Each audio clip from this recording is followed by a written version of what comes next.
Hello and welcome to Too Old for This Shite, the only show on the interweb that has no preamble. So 28 days later. So yeah, this week's show we're going to be talking about the 28 Days Later franchise. So 28 days later and 28 weeks later. And 28 years later. Is it not 28 months and then 28 years? Oh. Yeah. Okay. So we went back watching them.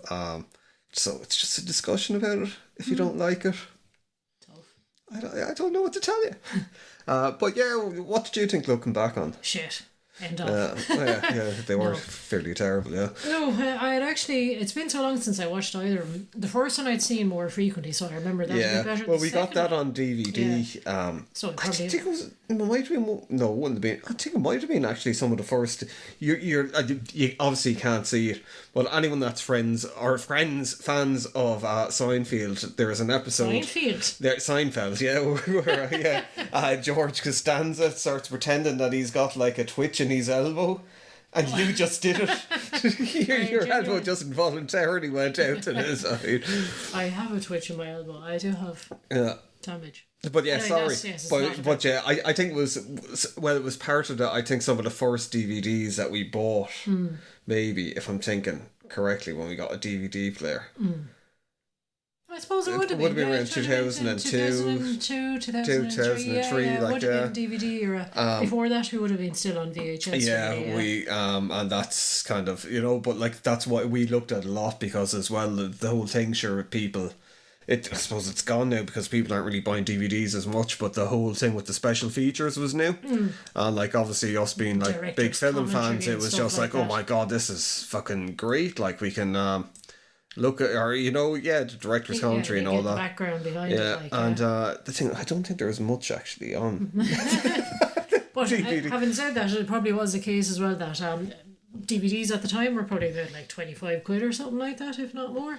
Yeah, I think we used to get your value out of it. We used to buy them second hand from like rental stores. Yeah, it'd be like the equivalent of Blockbusters over in America. They after a certain amount of shows, they can actually sell them off as ex-rental kind of. Yeah, so you used to get something expensive. to get 3 for 10. Although if they were newer ones or kind of ones that were popular like that, they were, I don't know how much. But no, actually, I think we might have bought that one. It's right, because like at the time, Danny Boyle it was surprising for him to do a horror film, and as well say, people would be, it's not a zombie movie. It is. Yeah, but it was like his take on that whole genre. That genre was dead like for a very, very, very long time.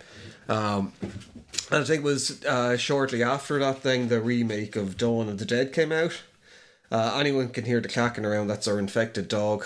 That we've trained zombie dog around, so it was at the start of all that, and it added an intelligence to certain horror movies that wasn't quite, or people forgot was there with it.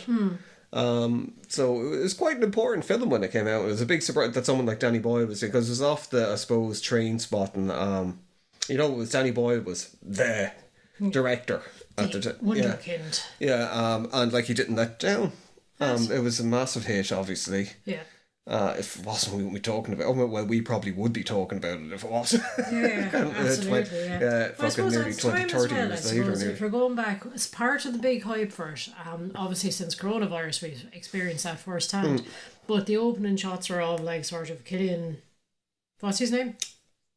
Murphy. Yeah. I was going to say Cillian Boyle. Who's Cillian Boyle? Cillian Murphy wandering through basically a completely empty London, over London Bridge, like, Big Ben, all the landmarks where there is nobody there. The famous thing about that it was shot at like 4 o'clock in the morning on a Saturday, a Sunday morning after nightclubs. Nightclubs were closed and before all the workers came out for the morning rush and all the rest, so it looked deserted. And everyone was like, oh my God, how did they do that? And that was probably like one of the facts off the DVD. It was like, oh my God, that was, because like, sure, it still happens now, where it was like a lot of news sites or kind of like fan sites reporting on their blogs.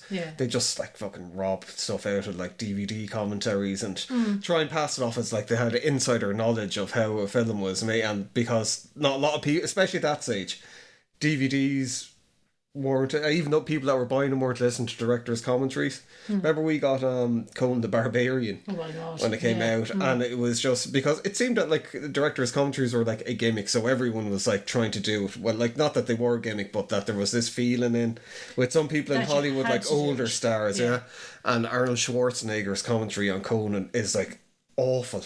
It makes the film feel twice as long as it actually is, because he's not even commenting, he's just like, oh, there's me on a horse And I don't in an Austrian accent. yeah, that sounded very Irish. Oh, there's me on the horse.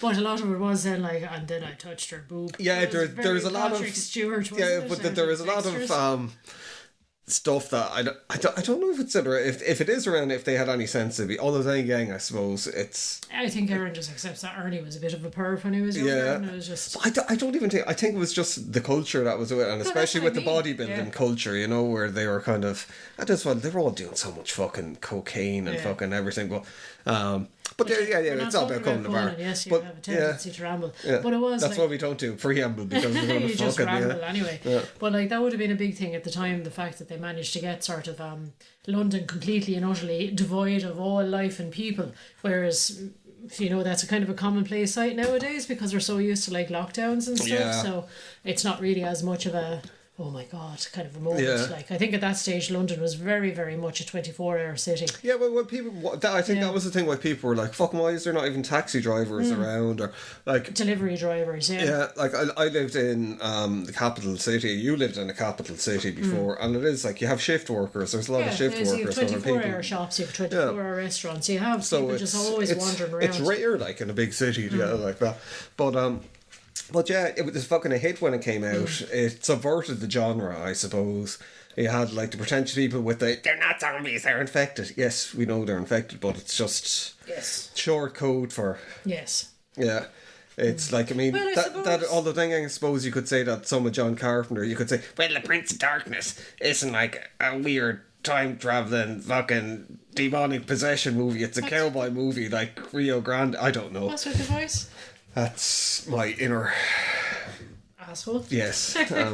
But I suppose if like I mean there is a lot of they're using it as commentary on everything really I think insofar as like the rage virus it was like these sort of It was these do-gooders were basically like oh no the poor monkeys in the lab oh that's terrible and it's like fuck the monkeys. yeah so but it was like them true people trying to like do good they did like 10 times Well, they as well, you had it basically around the inflicted time virus. there would have been, which seems to have gone kind of quiet about it every now and then, like the Ebola virus or the Ebola virus. Ebola, yeah.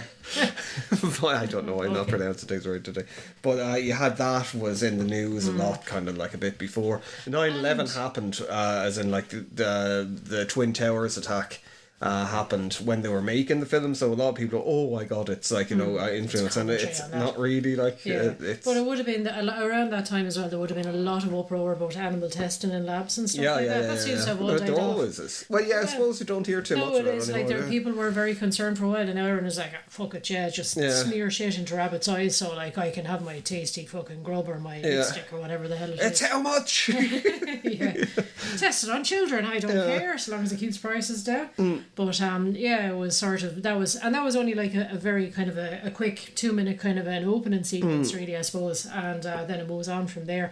But And it just it's addresses so many concerns. Yeah, well, it was like even with subversion of the genre, like you have fast infected, and they're just so vicious, and as well the whole thing I suppose with the rage virus, it's like it's something that's already in us, so it just kind of activates. You never really find out, unlike say other like say with the Romero's ones, you never really quite know what started the zombie outbreak. There's kind of like hints at it that it might have been like a fucking a comet going overhead, or might have been aliens, or you know, might have been a government kind of thing. But like with this, it was just like, no, this is how it started, and this is how we're showing it.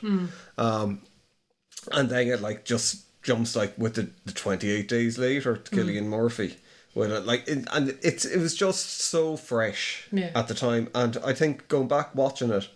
Fucking long. It must be. It's not 28 years. No, it can't be 20. What? But like 20 odd years later, going back 23, watching. 24. Yeah, because part of me just kind of went, are they doing fucking 28 years later? Because it is 28 years.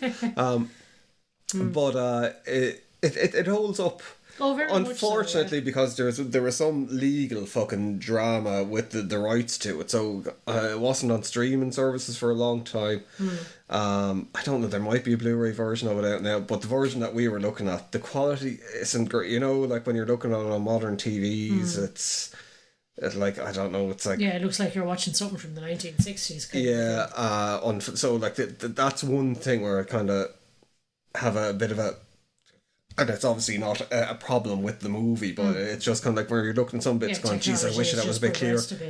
That's all. So I'd imagine they're probably going to they have to bring out remastered versions of it now with everything. And funnily enough as well, for like, seeing as we've had so many technological advances, since we're talking about that, weirdly enough, it doesn't actually impact on the film itself. Because, it doesn't. There's no sort of it's not like, they should have had mobile phones. There's no sort of jarring kind of like, things are like, oh god, this is clearly set way back in the fucking the black and white era kind of a thing, because it was just people are just like fucking trying to deal with that's actually very true. Like when you look at, say, Dawn of the Dead, it's very much, I think, you look at it and it's, that's a 70s movie. There are certain things, I suppose, with this where you go, it's an early 2000 movie with some of the shots or whatever, but at the same point, that's more, say, a technical kind of thing on the camera. But it's there's nothing that actually it could easily be set now. Yeah, and that's what I mean. Like, you could look at it and kind of go, because it's like sort of the only people that have any technology at all after the apocalypse, I suppose, is military. Yeah. And but everyone is kind of wiped back to zero. It's just basic tech. It is. It's wiped back to zero because okay, you might have tech, but where's all the supporting networks for it? They're all gone down as well. So. But yeah, that was just a little ramble that I had. Even like when we're looking at the sequel, it doesn't feel like it's a whole kind of thing, because you kind of, I suppose, I didn't even think about it until you were saying, because like there is that thing where you're not like, oh, why don't they have mobiles? And it's like, well, they wouldn't have mobiles even when they're rebuilding, because they're not going to rebuild a mobile fucking kind of thing. Yeah, exactly. They're not going to have the mobile mass up and running, or people to actually run it. Sure, I mean, they didn't have, even in 28 weeks later, they still hadn't got their 24-hour power back on. Oh, that's what I want, But it's done very, very, very clever filmmaking, I suppose, that it doesn't date. Yeah, it kind of stays out of time as regards that. At all. But like, I thought it held up really well. What did you think? Yes, I just said it did. Oh, right.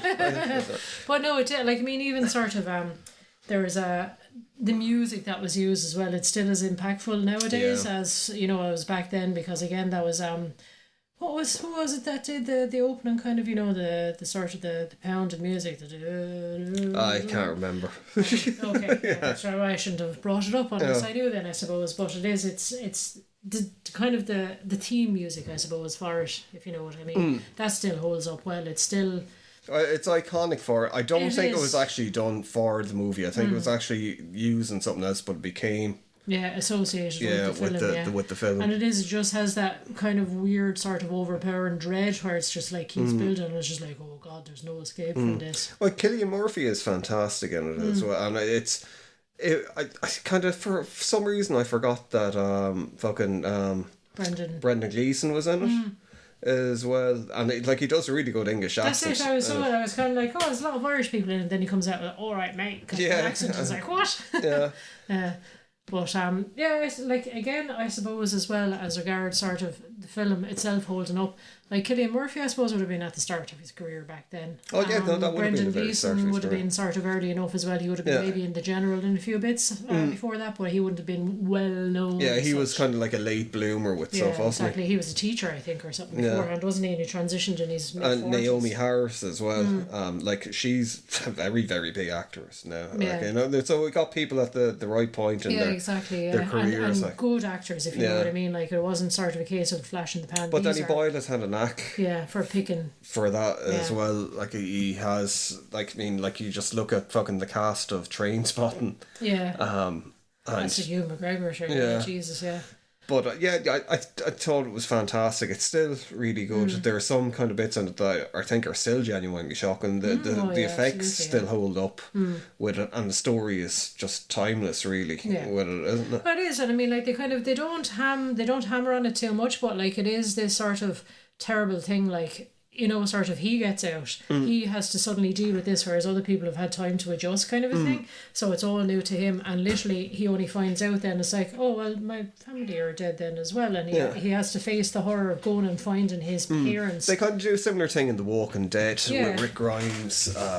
I suppose, it's like it's this shock of like sort of not only were his parents dead, but they were like dead a long time. They had decayed, they had, you know, and reading the notes that they left for him, kind of thing, and it's, you know, he's sort of, you don't realise that he's actually grieving real time, having just heard the news, kind of a thing. So I think it plays that very well. It doesn't over egg it, but you still kind of go, Jesus you're caught in a survival situation, you know, and that's the like even the guy that they meet, like who's with Celine at first, and you never really find out when he's dead. They're just like, oh yeah, move on, and it just seems to be then it's like when Brendan Gleeson's character gets killed, that's like the first time that you feel it kind of, oh fuck, like you know, it feels real. So it's like they nearly kind of build the movie up to the point where it's like, you know, you get invested in the deaths that are going to happen, and then kind of like the sexual assaults that are going to happen, like from the soldiers as well, where this is fucking hurt. This is worse than what the zombies can do.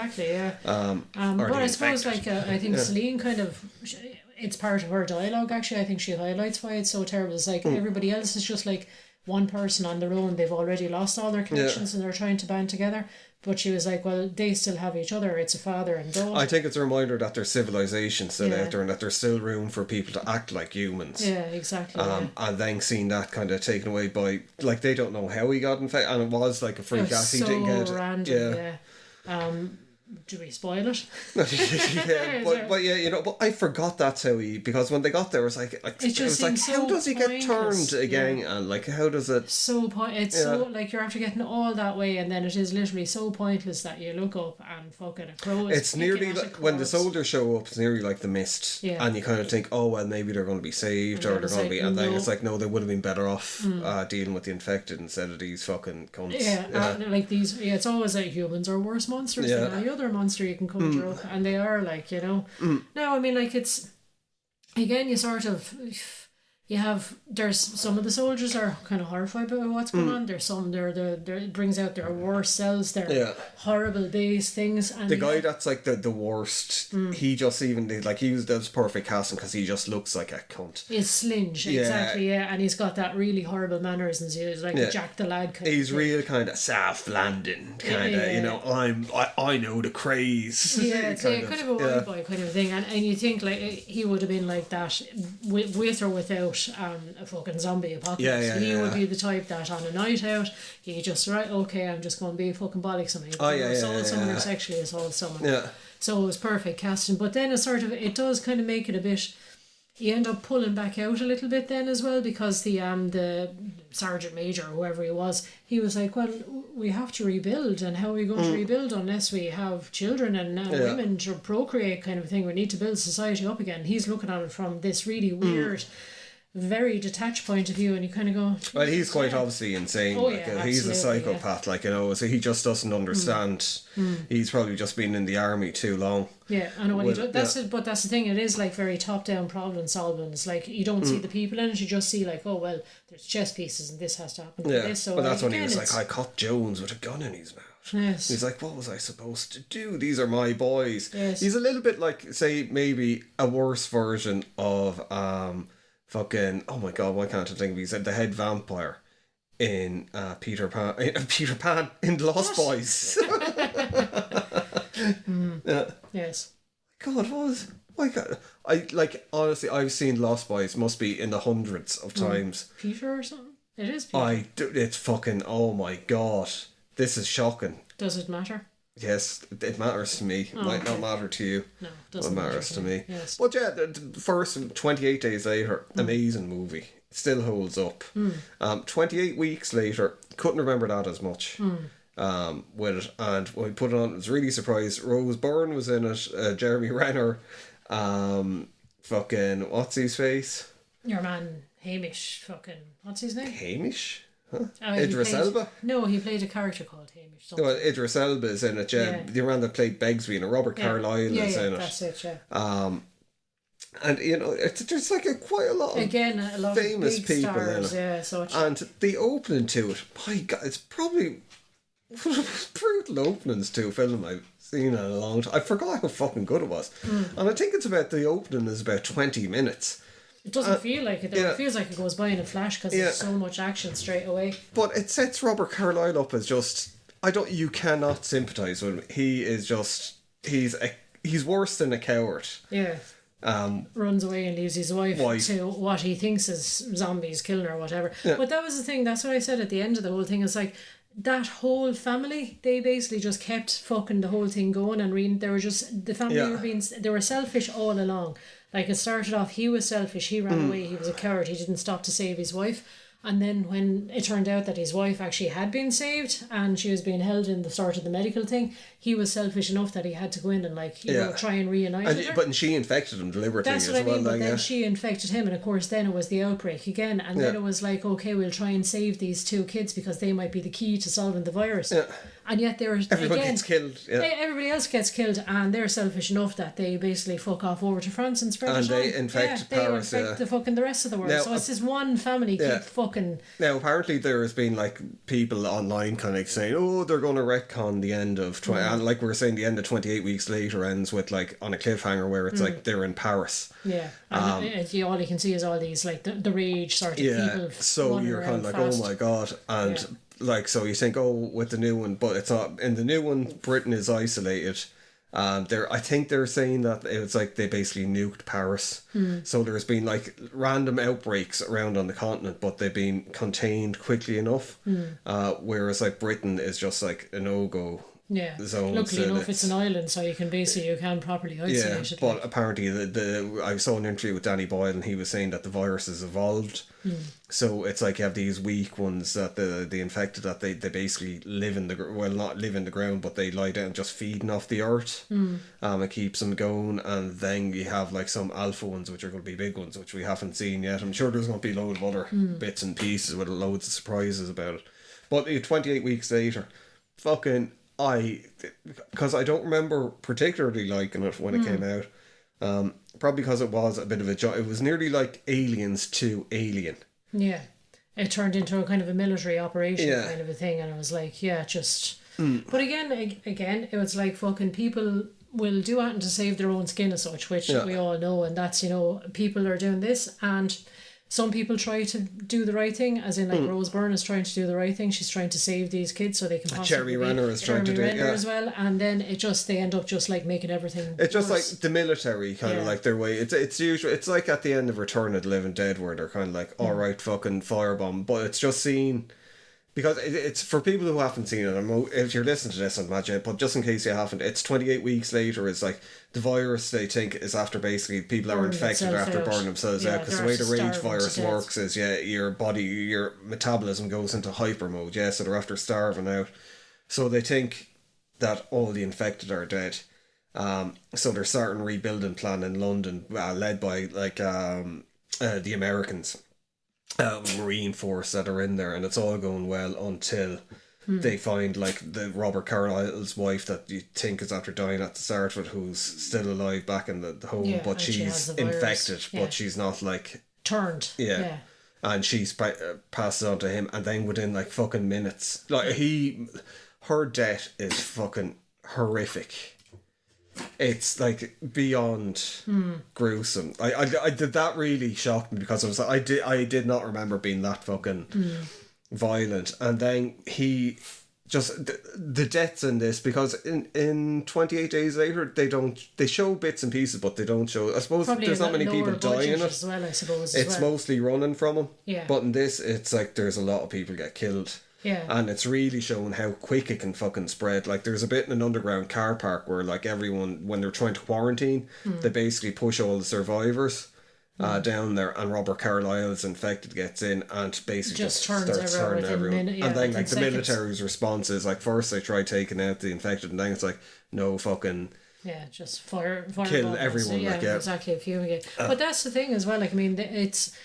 The 28 Days Later, it was more or less like it was simpler sort of violence, if you know what I mean. There wasn't it was basically people could just like vomit blood on you, and then you just start running fast, and that's it. Whereas some of the deaths in this, as you said, like Jeremy Renner's death is horrendous, and it kind of reminds you how traumatizing this all is for everyone that's there. Like basically, he gets set on fire. And he is running along behind the car while he slowly goes down in flames, and you can see him melting in flames.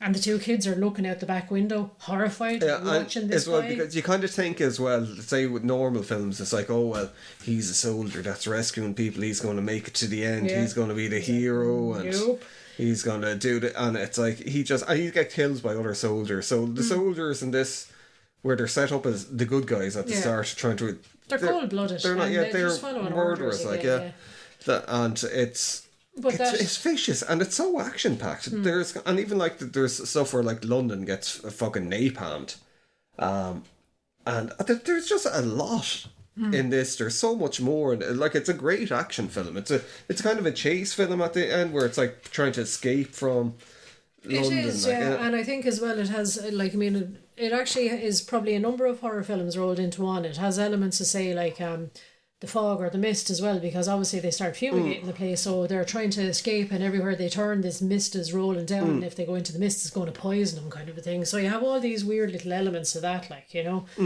But as I said, it still kind of brings it back to the humanity of it all, because you do kind of forget how traumatizing this would be if you're fucking experiencing that in real time. There's like these kids, like they're after losing their mother, then their father, then their mother again. Yeah, and then they have their father trying to kill him. Exactly, and everyone is trying to kill him. And then like the one guy that seems to be helping him, the one woman that's helping him gets shot. Then the one guy who's trying to help him basically gets charged to death, like, following him. But there's that scene, you can...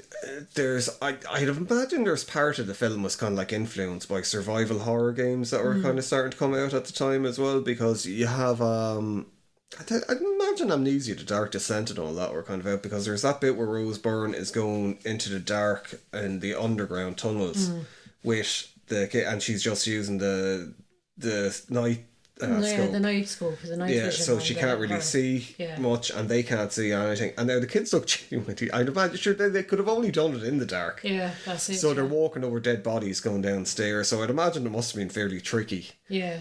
To do, and kind of like the young girl in it, she looked fucking terrified at one or two stages. That's it, and then they get attacked down there, so they can't really see what's going. It's very, very good. The tension on it is fucking just amped up. So it's done really, because it never fucking lets go. Yeah.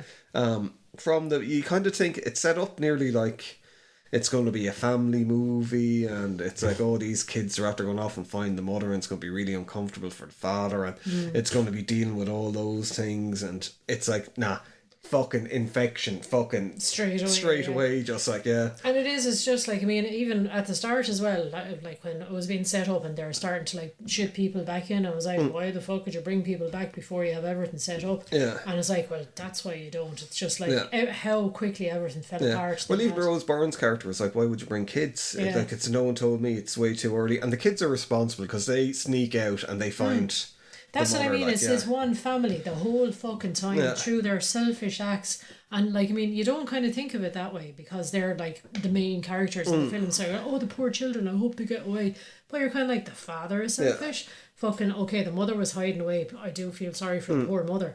But like, it's the father and the two kids the whole time are just lashing out, and they're the ones that it's just all that matters is them. Yeah, and the kids know that the young fella is infected at the end, and they're the ones that bring the infection to Paris, so they're responsible for infecting Paris. Like, it is. Now again, I know you can go with it shows how far you're willing to go for like your loved ones and all the rest. So I get that, but it is at the end of the day, it's look at the effect that one fucking family can have on, like, a whole country, a whole continent, all these other thousands of people getting killed. We saw with COVID. That's basically it. It's like, and that's, I wonder actually, with the new sort of 28 years later, I'm assuming it's going to be very much informed by the happenings of 5 years ago, kind of a thing, I'd say there's obviously going to have to be part of it, like, I think... I don't, not that they're going to directly reference it, but like before...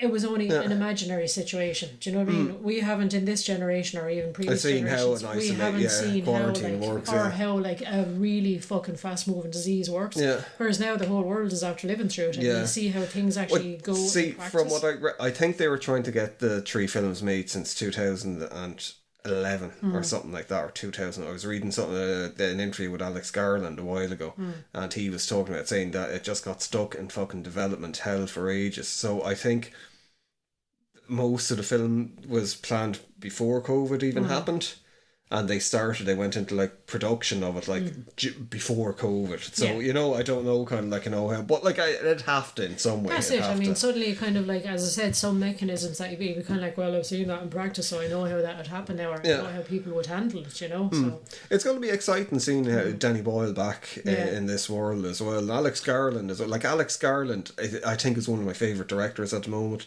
Civil War, I think, is the new generation's Full Metal Jacket. Like, I love that, and I think he was fucking spot on. Yeah.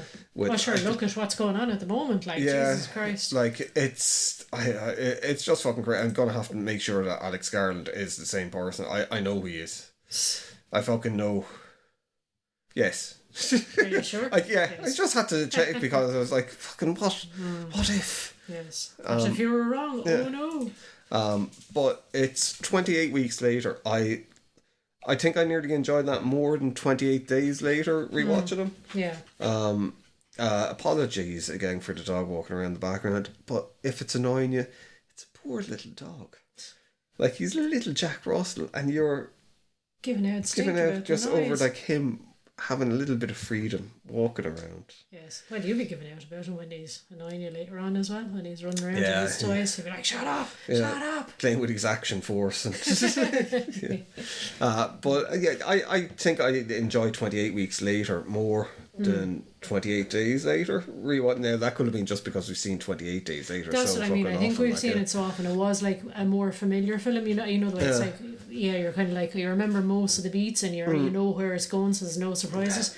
Whereas 28 weeks later, I completely forgot where, and I didn't know where it was going. I was like, Jesus fucking, oh my God. It's like watching the film from scratch. Yeah, it felt very fresh. But it was just, like, the guy who directed it, I think he was a Spanish director. He didn't really do much afterwards. I think he was meant to direct The Crow at one point, and it never. Juan Carlos Fresnadillo. And it's like, looking at it, you kind of go, Jesus Christ, that's a bit of a waste of talent. He was really, it's like directed well. I think at the time as well, a lot of people, Danny Boyle's not kind of doing it, or he's not involved, you know. And it was usually the thing where, like, if the original director wasn't involved in the sequel, you kind of go, well, it's not their vision, or it's not someone was after buying the rights and they're just cashing in, kind of a thing. It's going to be. But like, I think far from it. I think it's, you need to have something in a bit of a different tone. Because, like, I think that's where zombie films fall down a bit. Where this kind of like doesn't, whereas, like, say with zombie films, it's nearly always the same fucking story over and over again with different characters. So it's like, oh no, how do they get away from this? Yeah, they're going to be portrayed, someone's going to be bitten in amongst them and he's not going to say that, and then they're going to turn everyone else, or someone's going to, like, you know, fucking betray him. You know, there's always just, you can fucking, a lot of zombie films you can tell it's just like people, I don't think anything fresh has been done with zombie films. There's been different takes on it, like where people, but as in zombie survival kind of, I don't know. I haven't seen a zombie film in a long time where I've been like, oh my God, that blew me away. And it's nice, I suppose, as well. Most zombie films do seem to be set in, like, the States or whatever, so it's nice, the likes of 28 Days and Shaun of the Dead and all the rest. It's like seeing what people this side of the world to do, because, like, everyone, I'm sure, has done that usual sitting around with a few drinks, like, what if there was a zombie apocalypse, what would your plan be, where would you want to go? And it'd be like, I go here, I go there. So it's nice when you actually see the landmarks and you know where, you know, you kind of go, I go up north as well, or I go out and go to some country estate. It's like what made say Shaun of the Dead. Like, I mean, say over in America, people have access to machine guns and guns and all that, so people can get, like, whereas over here don't. It's improvised, like fucking smashy weapons. It's like, I've got a baseball bat and that's it, because People just do not have guns. They don't have bows and arrows. They don't have anything like that. You know, it is going to be like a hurley or something. You know, or a kitchen knife. But that's it. You know, where it's like there is a little bit more helplessness to it all, where it's like, Jesus, I think it makes it a lot more fucking terrifying because it's all up close and personal. You can't just like hide out and shoot zombies and pick them off from behind a wall. It's like if you're killing a zombie, you're right up beside it and its chompy mouth is right beside your own face, kind of a thing, you know. I've got to sneeze. You're infected. Excuse me, I am infected. Yes, excuse me. But yeah, it's. I don't want to kind of like drag the podcast out any longer than it needs to be. It's the whole thing with it is why you can't. I don't think there is much allegory in it. You know, that's kind of like hidden. Yeah, it's fairly straight. They're good action horror movies. I think probably 28 Weeks Later is more of an action. Although that's definitely an action horror movie. What? 28 Weeks Later. Yeah. It's more on the action side. It is, yeah. Whereas I think 28 again, probably because of like budgetary constraints and all the rest of it, it's like it's them in a car and you're getting to know them and they're, you know, all that kind of stuff. It's character building. Well, I think, like we were saying at the start of it, it really opened the fucking doors for so I think that Shaun of the Dead and the remake of Day of the Dead, they didn't realise what they were fucking doing, you know. But it was the whole thing again. It's like it opened the door to like zombies don't have to be shuffling around all slow. It's like fucking fast zombies are even more terrifying. And like a lot of Shaun of the Dead as well. There's a lot of them are shuffling. They're certainly not the fucking the shuffling. That's what they were Romero zombies, and then you had like people that, because it probably still goes on. People are like, oh my god, they can't be. Realistically, they can't be. And it's like realistically, they're not going to be walking around the first fucking place. So what difference does it make if they're running around or if they're fucking walking? Fucking suspension of disbelief anyway. With it, but it's Dawn of the Dead, the remake. They were fast as well. The opening of that as well was amazing. I think those two movies. But then again, with that, you got Zack Snyder when he was coming up and James Gunn writing it as well. So like, you know, that there was like good people kind of like involved with it. But yeah, I suppose. That's it for this week. Exactly. I think, just looking forward to the next set of 28. I'm actually really, especially after looking at the like when I saw the trailer for the first one, I was like, fucking new one. Yeah. And now it's meant to be the first part of a trilogy. Yeah. Which I'm really excited about. Cool. And it's Aaron Taylor Johnson is in it, and fucking your man that played Voldemort. Even though we've never looked at Harry Potter films. Ray Fiennes, one of the Fiennes brothers. Oh, right, okay. Yeah. It looks like it could be. Yes, you see, I'm not a Harry. I'm kind of like. Yeah, sure. I've never seen a Harry Potter. No, I know, film but like for some reason I had it in my head. I was kind of like, oh my god, I don't think some of the people are even still alive out of Harry Potter. I thought you were talking about one of Alan Rickman or something. No, so it's Alan Rickman in Harry Potter. Yeah, he was like, I don't know who he was. But Hans. But it's. I'm really, really psyched for it, and I'm excited that they're going to be doing a trilogy. And as well, so as anyone that's seen the trailer, the skinny man in that is not Cillian Murphy, because everyone was like, because it was only shown for a minute, and everyone was like, oh my god, Cillian Murphy's a zombie in it. And so, well, that's the thing. Cillian Murphy is still a skinny guy, but like this was 23 years ago. He was only basically a whippersnapper back then as well. You know. Actually, that's the thing as well. You know, there's so many people are all like, "Oh my God, Cillian Murphy, he's so gorgeous." I wonder, do many people actually go back looking at 28 Days Later and they're kind of like full on looking for his knob when he's in a coma? Yeah, exactly. Yeah, probably. I would imagine. Yes. So I would imagine there's probably loads of VHSs are just worn out. There's probably dedicated sites. There's probably AI blogs. Set up around it, like with perverted AI going off, scouring the internet for like stills of Cillian Murphy, and it's like, hey, let me tell you a story. I was a family guy, like, you know, thing like, fucking 10 paragraphs later. You finally get to it. Yeah, but yeah, look, thanks for listening. Yes. If you liked, leave an out comment, give us an out like, and the usual stuff, and we'll be back next week. And please don't cough into anyone else's eyeballs or vomit blood on them. No, I do. Right, so. Right.